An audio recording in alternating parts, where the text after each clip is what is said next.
आज Doubtnut app download करें। Doubtnut पर अपने सभी गणित, रसायन विज्ञान, भौतिक विज्ञान और जीव विज्ञान के डाउट्स का करो सफाया। बस प्रश्न की फोटो खींचो, एक ही प्रश्न को क्रॉप करो और तुरंत वीडियो सोल्यूशन पाओ। अभी डाउनलोड करें। क्वेश्चन दिया है, एक ही स्थान से एक ही समय दो विभिन्न गतियों के साथ क्षैतिज दिशा में दो गोलियों को चलाया जाता है, या हम कह सकते हैं प्रक्षेपित किया जाता है। तो पूछा जा रहा है कि कौन सी जो गोली होती है वो जमीन से पहले टकराएगी। विकल्प दे दिया गया है कि अधिक गति वाली गोली पहले टकराएगी जमीन पर, धीमी गति वाली गोली यहाँ पर टकराएगी पहले, ये बोला है विकल्प बी में। तीसरे विकल्प में बोला है दोनों एक साथ जमीन पर टकराएंगी, और चौथा बोला है ये द्रव्यमान पर निर्भर करती है। इस तरह से अगर हम ये देखें तो पहले जैसे प्रश्न में दिया है वो स्थितियां हम बना लेते हैं। इसके लिए हमने क्या किया, एक मीनार ले लिया है। मीनार के लिए अगर हम उसकी ऊंचाई को कहें तो ये पृथ्वी तल से h ऊंचाई पर मौजूद होती है, हम केवल ये मान के चलते हैं।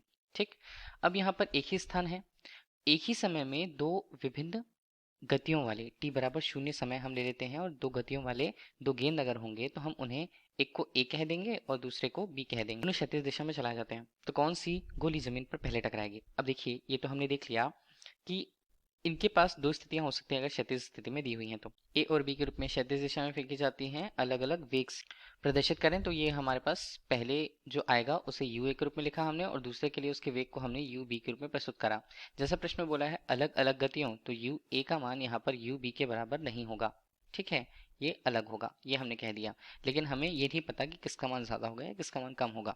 अब क्षैतिज दिशा में पहले गति की बात करें तो गति हमारे लिए हो जाती है पहली है क्षैतिज। अब ये है कि अगर इनके वेग अलग अलग हैं तो क्षैतिज दिशा में इनके द्वारा तय की गई दूरी, जिसे क्षैतिज परास हम कहते हैं, कैपिटल आर के रूप में प्रस्तुत करेंगे। किस पर निर्भर करेगा, क्षैतिज दिशा में जो इसका वेग होगा इसे हम कह देंगे क्षैतिज वेग के रूप में, और जितना समय उसे लगा है एक तरह से ऊपर की स्थिति से नीचे तक आने में, तो इसके लिए हम समय का गुणा कर देंगे। इस तरह से क्षैतिज दिशा में उसके द्वारा तय की गई दूरी हमें पता चल जाता है।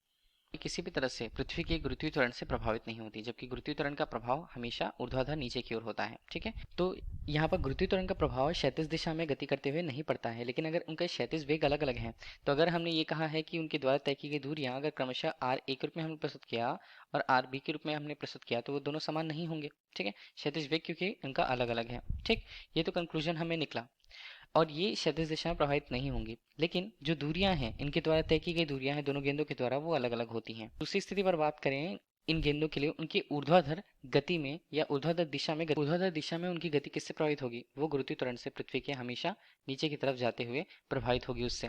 ठीक है, अब यहाँ पर हम बात करें गति के द्वितीय समीकरण का उपयोग कर लेते हैं। चली गई दूरी को अगर ये प्रदर्शित करता है, ने लिखा तो इसे चली गई दूरी को h के रूप में प्रस्तुत करते हैं। ठीक है, h वो ऊंचाई है जो ऊपर से नीचे तक वे आते हैं, तो वो गेंदें तय करती हैं वो दूरियां।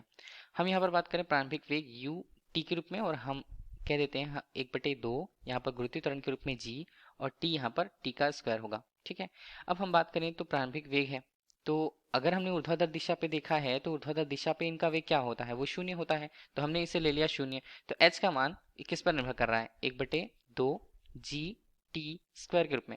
1/2 जी क्या है, यहाँ पर गुरुत्वीय त्वरण है, और टी यहाँ पर समय के मान को प्रदर्शित कर रहा है। चूंकि उनके द्वारा जो चली गई दूरी है h के रूप में वो समान होगी, तो टी का मान इस तरह से किस पर निर्भर करेगा, जो समय का मान हमें दिख रहा है टी स्क्वायर के रूप में अगर हम देख लें तो 2h/g पर निर्भर करता है। जी का मान भी नियत होगा, एच का मान भी नियत होगा, मतलब टी का मान भी अगर हम देखें तो दोनों गेंदों के लिए टी का मान समान रहने वाला है, क्योंकि प्रारंभिक वेग पर निर्भर नहीं कर रहा है। तो 2h/g के रूप में करें तो हम ये कह सकते हैं कि दोनों के लिए जो समय का मान होगा, मतलब नीचे टकराते हुए जो समय होगा उनका, हाँ, वो नियत होगा, बराबर होगा, क्योंकि ये दोनों किस पर निर्भर नहीं कर रहे हैं, ये उनके वेग पर निर्भर नहीं कर रहे हैं, प्रारंभिक वेग पर निर्भर नहीं कर रहे हैं। तो इस प्रकार से हमारे लिए इस प्रश्न का उत्तर ये होगा कि दोनों के दोनों एक ही समय पर पृथ्वी से टकराएंगी। ठीक है, तो दोनों द्वारा तय की गई जो दूरी है वो भी समान है, और जो समय है वो भी समान होगा यहाँ पर। तो कौन सी गोली जमीन पर पहले टकराती है, नहीं, दोनों एक साथ जमीन पर टकराते हैं। तो विकल्प सी इस प्रश्न के लिए सही उत्तर होगा हमारा। धन्यवाद। कक्षा 6 से 12वीं से लेकर नीट, IIT, JEE वो एडवांस के लेवल तक 1 करोड़ से ज्यादा छात्रों का भरोसा। आज ही डाउनलोड करें डाउटनेट ऐप या व्हाट्सएप करें अपने सारे डाउट्स 8400 400 400 पर।